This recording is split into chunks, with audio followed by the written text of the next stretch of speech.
Namaste.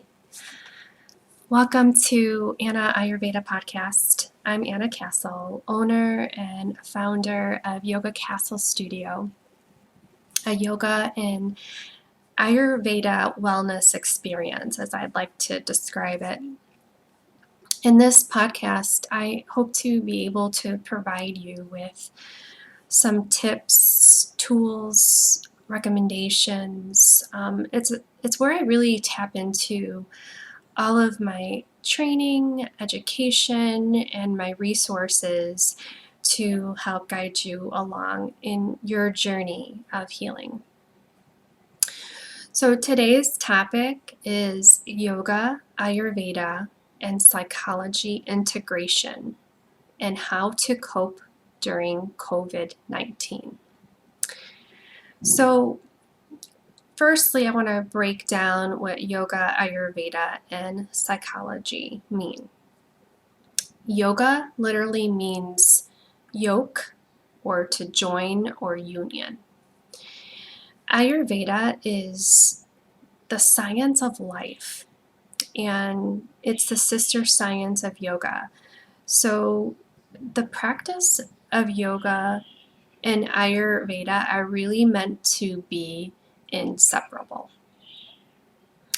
And psychology is a scientific study of the mind and of behavior. Today, psychologists are integrating yoga and Ayurveda into their practice by recommending and prescribing a yoga lifestyle as a complementary practice tool that runs parallel with psychological therapy. And this is according to the American Psychological Association. So this is really exciting, right? Recently, I became a weekly guest host, teaching yoga for the DBSA, Depression and Bipolar Support Alliance Group, during their weekly Zoom meetings. So, and I also join in as a guest and participate in some of their other meetings where they have other topics and special speakers, which have been really interesting. I attended one meeting where the speaker was a psychologist, and he spoke about how to cope with the emotional imbalance, and specifically he was talking about anxiety, but how to cope with emotional ups and downs during this novel pandemic that we're in with COVID-19. And it was so exciting because, to my surprise, every bullet point that he talked about coincided with a yoga and Ayurveda lifestyle.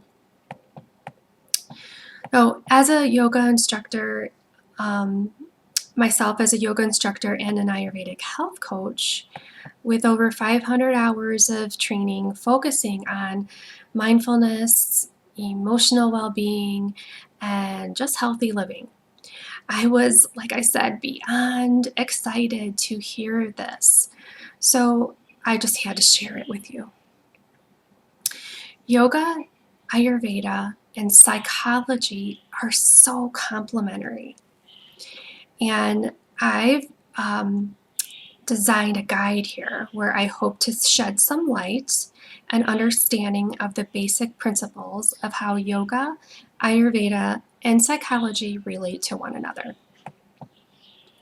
At the same time, this guide will give you some helpful tools to keep in your toolbox on how to cope during this very difficult time. So, first point I want to discuss is breath work. Now, I'll break it down into 3 categories: yoga, Ayurveda, and psychology. So breath work, as far as yoga goes, it's referred to pranayama, and it's incorporating breathing practices in our physical practice or asana, and also in our meditation. And according to according to Ayurveda, pranayama helps to keep our doshas, or body mind types, balanced. According to Ayurveda, there are 3 types of body types. And I've spoke about this before in other podcasts, but so I won't go into detail, but there's Vata, air, Pitta, fire, and Kapha, earth. And I'll mention that breath work in all 3 of these categories that I'll be speaking of helps reduce stress. And I'll talk more about that when I get to psychology. So, speaking of psychology, okay, so psychologists refer to it as breath work. And during that meeting that I was in with that psychologist, he talked about this, and I was like so excited. So he referred to it as breath work, and it lowers your blood pressure, lowers your heart rate, and lowers your cortisol levels, which is our stress-producing hormone. And it can help reduce stress and anxiety and become more mindful by simply doing breathing exercises. So this is recommended by psychologists. And then the second point I'll be speaking about here is routine. Okay, so according to in the yoga, again in 3 categories here: yoga, Ayurveda, and psychology. I'll start with yoga first. So yoga, incorporating a daily routine of physical practice or asana, perhaps in the morning, and maybe more of a relaxation practice in the evening. As far as this is according to your exercise routine that I'll be talking about here. And then in the category of Ayurveda, according to Ayurveda, following a healthy routine according to your specific body type or your dosha will reduce stress as you become more in sync with nature and you really dial into your circadian rhythm for better sleep. And this is another point the psychologists spoke of. So in our psychology category, psychologists recommend that following a healthy routine will help reduce stress and will also help you sleep better. So some of the points the psychologist pointed out was creating a regular wake-up routine and bedtime routine. And this is the same for Ayurveda too. And will help you become more in sync. And as I said, in sync with your circadian rhythm. So you don't want to go to bed too early because then you'll wake up in the middle of the night. But going to bed by 10 o'clock is pretty, by 10 o'clock should be okay. And as long as you are getting up maybe by 6 a.m. So that's kind of general, and this is according to Ayurveda, but the psychologist did stress that a regular bedtime routine is important. And then a healthy diet. So creating a routine here of 3 meals a day. So this is speaking in all 3 categories here. So I will start with yoga first. So eating healthy and incorporating your asana practice, staying active, will help maintain your prana or your life force and support your well-being and your digestive system, help things kind of move along as they should. So it will support your well-being and your vitality. It will just make you feel great. Trust me, I know. So, And according to Ayurveda, following a healthy diet according to your specific body type will help reduce toxins that you've accumulated in your body. And as I said, for the yoga category, it'll help your digestive system. It will encourage a healthy Agni, as they say in Ayurveda, fire, in your digestive system so that you're able to properly digest food, and but also so you're able to properly um, um, physically digest, emotionally digest, I should say, as well, following a proper diet according to your body type. Because how you feel physically, if you're feeling ick in your digestive system, or your digestive system is just, you have acid reflux, or your belly, or you're bloated or gassy, or whatever it may be, well, that affects you emotionally because you just don't feel good. So, and then in the psychology category, psychologists also recommend a healthy diet to maintain your vitality and reduce your stress levels. And our next point here is keeping a journal.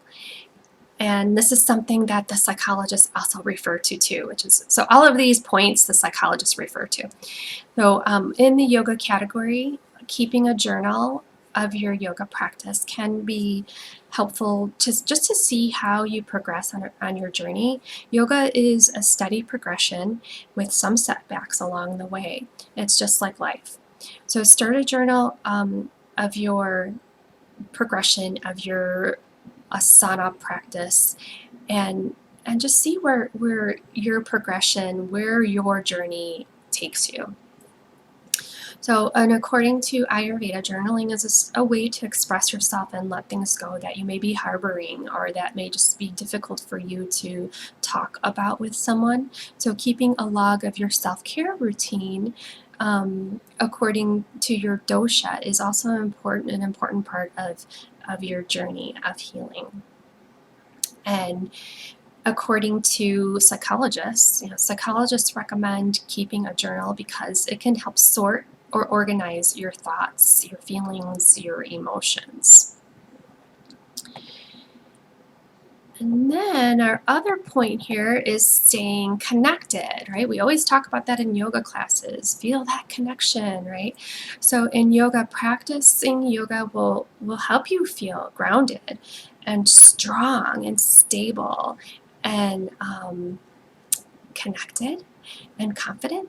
So it just really helps us connect back within ourselves. It helps us connect back to our roots and be okay with who we are as a person, what we look like. And so it's a way of finding that connection through our physical poses. And then according to Ayurveda, your satsang, who you associate yourself with, is vital to your sense of connection. Surround yourself with like-minded people, and who are positive, who are encouraging. And this can be quite challenging, right, during this time, but staying connected virtually does count. So finding connection with friends, families, and like-minded people. And then according to psychologists recommend staying connected to friends and family. Having a support system to help you stay connected is important to your emotional well-being. There's many support groups online, just like the one I mentioned that I'm a part of, the DBSA.